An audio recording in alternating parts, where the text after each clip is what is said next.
love a good blockbuster. The movies can be a great escape from the insanity of life where you get to see something insane on the big screen. But the last 10 years have brought us some terrible blockbusters. So today I'm reacting to an article on the 10 worst blockbusters of the last 10 years.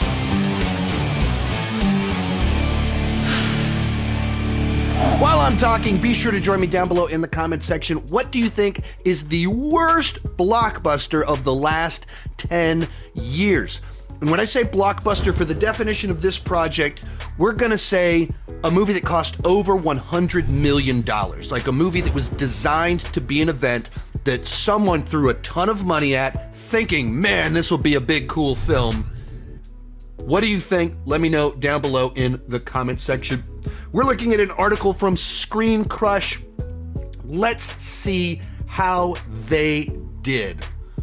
Scrolling down, worst blockbusters of the last 10 years. They're number 10, Space Jam: A New Legacy. Reported budget $150 million. And right off the bat, I'm gonna say, nah, I just don't understand the people that hated this movie. Like, I'm not gonna sit here and say it's great. It's not one of the top 10 best. Wasn't one of the best of even the year it came out, which was kind of a weird year for movies. I just never understood the hate. Like, Space Jam has always been product placement the movie. And so when Space Jam: A New Legacy was product placement the movie for HBO and Warner Brothers, it was like, right, that's what this has always been. So like, I just didn't, like, worst disaster. I just don't see it. I'm not there with you. So I'm gonna just not hard disagree, because it's not like I'm like a fan of this movie, but just like, nah, it's just not that bad. I don't see it. Next up, Independence Day: Resurgence. This is actually a reported budget $165 million. This was actually one of the first movies I reviewed under Sean Chandler Talks About.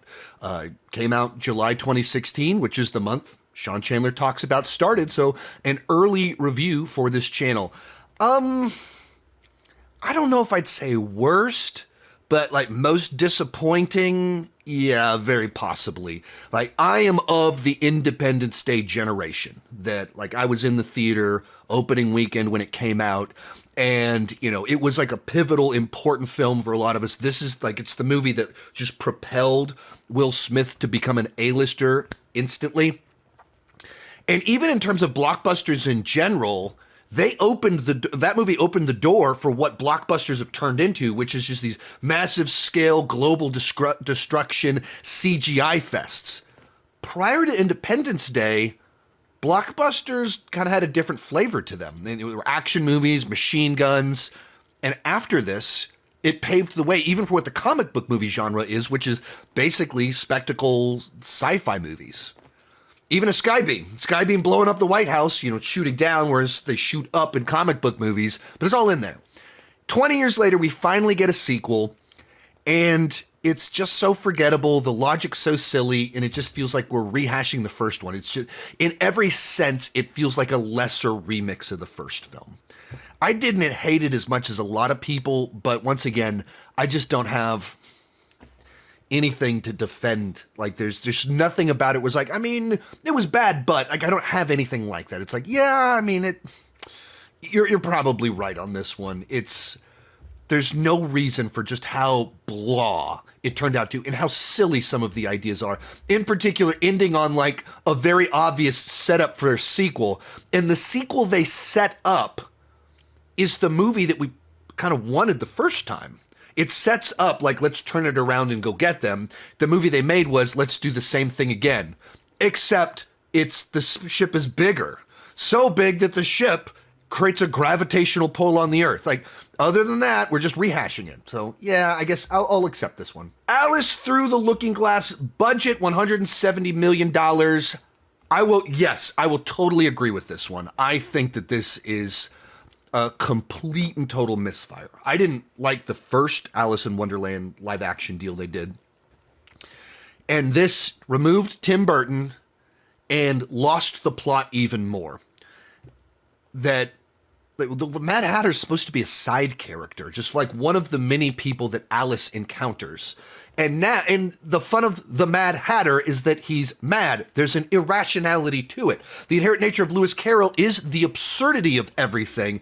And this movie tried to give like a logical explanation for things. So we're going into the Mad Hatter's daddy issues. We're explaining the childhood fallout between our queens and everything like that.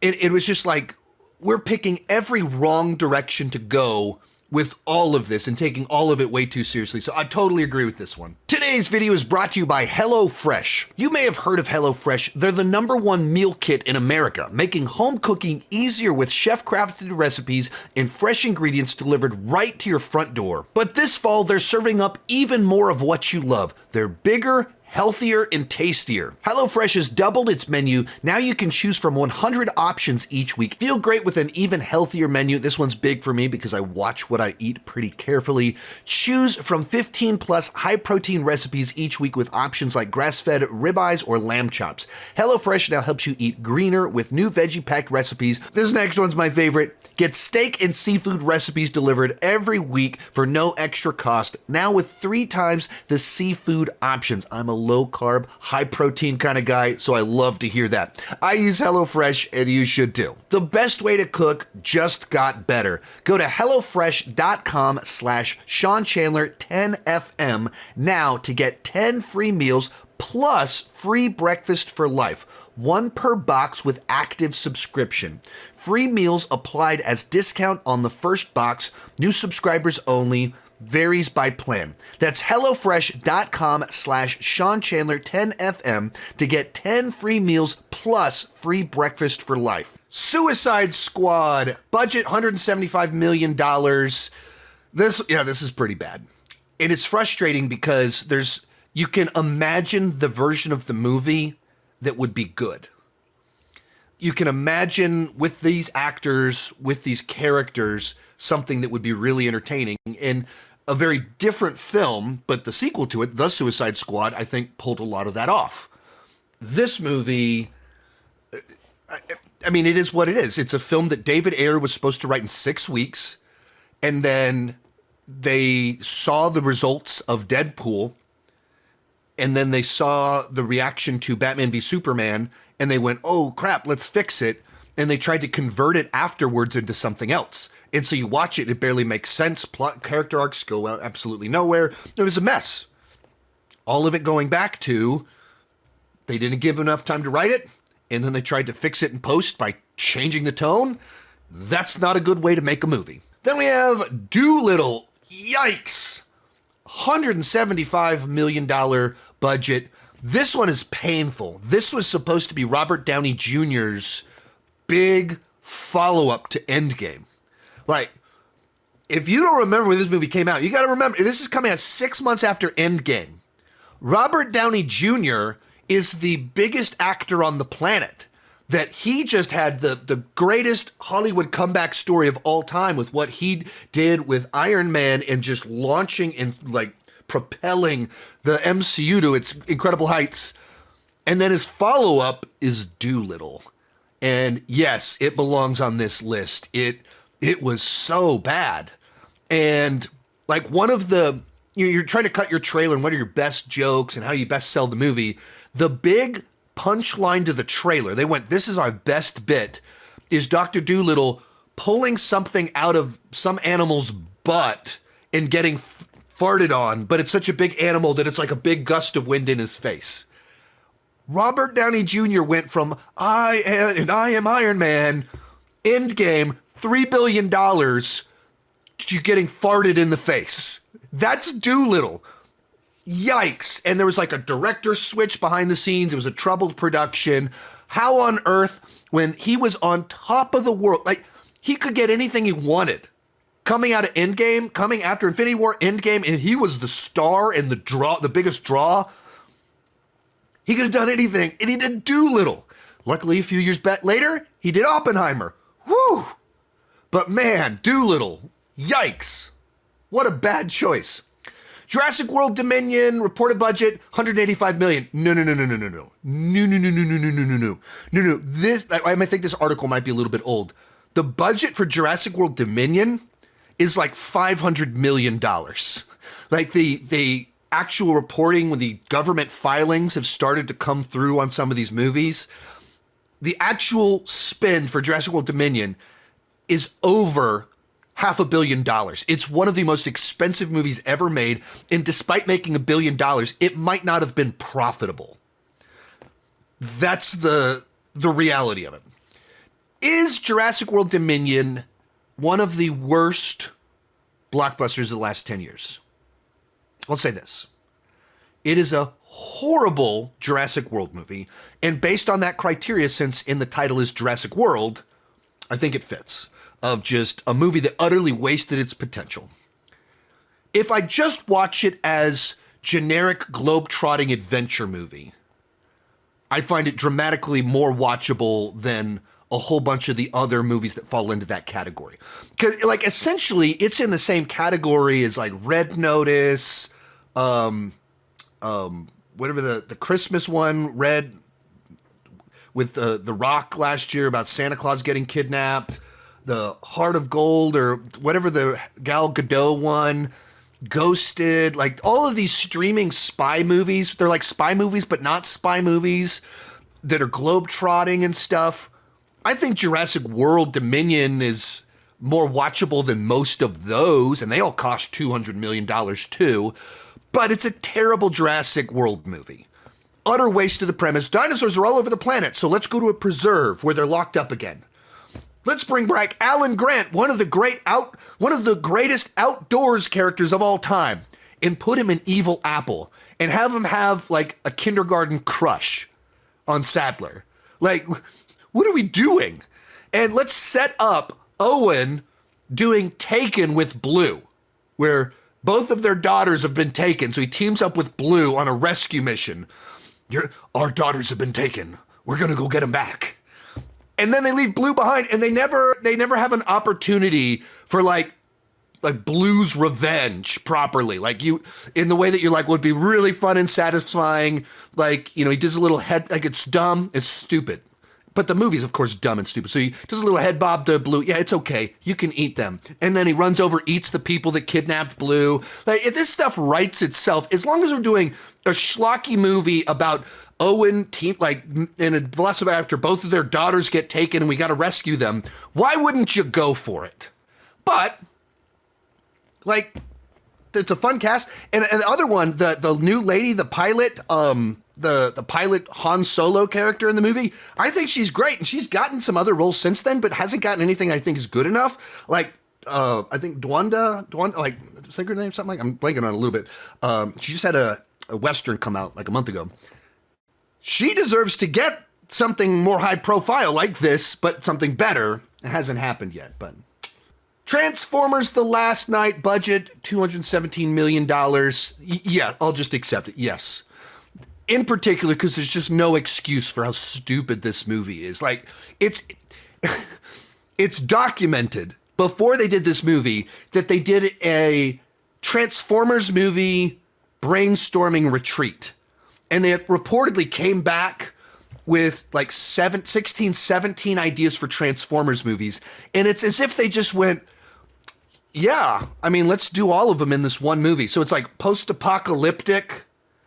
And then it's about like King Arthur and Merlin and Excalibur in it.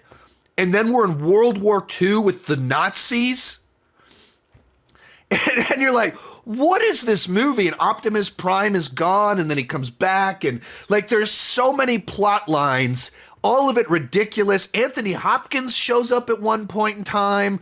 It is like, it's crazy as can be. So yeah, I mean, this one absolutely, I'll take it. Next up, Justice League, or let's call it Josstice League to be clear. Budget $300 million. If you've ever heard me rant about this movie, totally agree, except why is it in third and not in first? To me, this is like, it's an offensive movie because Warner Brothers basically leveraged a real life tragedy with Zack Snyder in order to take a movie from him and convert it into something that he would not have made and kept his name on it. That to me is like an offensive in a way that's just really gross. Like his daughter committed suicide and they were fighting with him and he drops out and they're like, aha, now's our chance to make the movie we want to make. That's just gross. And because the way the world played out, we were able to get Zack Snyder's Justice League. And whether you might still not even like Zack Snyder's Justice League, but pretty much everyone agrees it's better. And every change they made it dramatically worse. It doesn't even make sense. Like the color grading doesn't add up. The aspect ratios kind of change the name. Like it's so obvious where some of the reshoots are. Like Ben Affleck's weight is changing and skin complexion changes all throughout the whole movie. It makes absolutely no sense. It's like an abomination of a movie to me. Then we have Electric State, reported budget $320 million. This is the Russo brothers movie with Chris Pratt, Millie Bobby Brown earlier this year. This is the insanity of some of these modern day movies. The people that did Endgame, put out a $320 million movie this year based off of a hit book. Stars, one of the biggest movie stars on the planet, Marvel, Jurassic movies, huge voice actor, the star of one of the biggest TV shows of the last decade, a true cultural phenomenon. And its cultural impact lasted about 3 days. And then it was like, oh yeah, the Russos came out with a movie this year, didn't they? That was, wow. I actually didn't dislike the movie. It was totally fine to me. Once again, going back to like Red Notice, Ghosted, a bunch of these other generic blockbusters on streaming where they just throw a ton of money and make an algorithm designed movie. I think this one is more memorable and stands out compared to those because of Mr. Peanut. But once again, like if it's most disappointing, I'd agree. I wouldn't go worst though. I don't think this is one of the worst. Most biggest wastes of talent, a total waste of money. Sure. I think a lot of those other ones are actually worse films. Question in the comments, does Electric State qualify as a blockbuster since it was a streaming movie? Another person kind of chimed in along the same lines. Yeah, I'm still confused as to what a blockbuster is. I think blockbusters should have worldwide theatrical releases. See, that's what's so difficult about movies nowadays.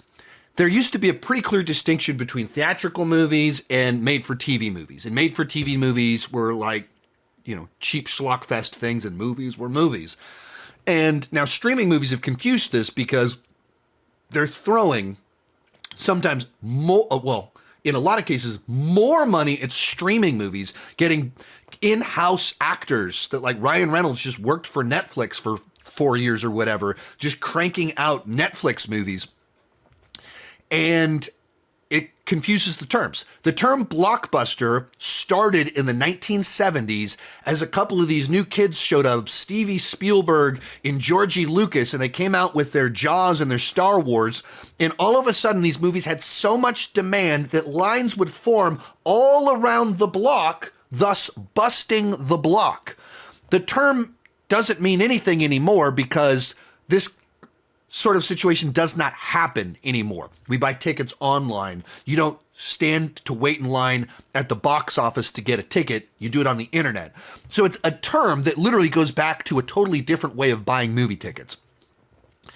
So do streaming movies with massive budgets qualify as blockbusters?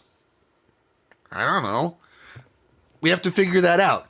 In the classic sense, no, they do not, because there's no possible way for them to bust a block or to bring in big box office. But the way people consume films, even big gigantic films, is changing. So they included it in their list, so I'm mentioning it here. Final one on here. FastX reported budget $375 million. I guess they hadn't gotten the reports yet. Let me check the date on this as to why they didn't have the correct numbers. I'm not finding a date at quick glance. I bet this article came out before the numbers were reported on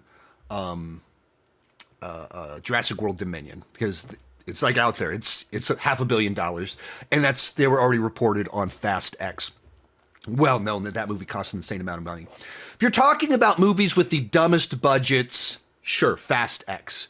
But I don't think FastX is worse than Fast 9 or F9 or whatever.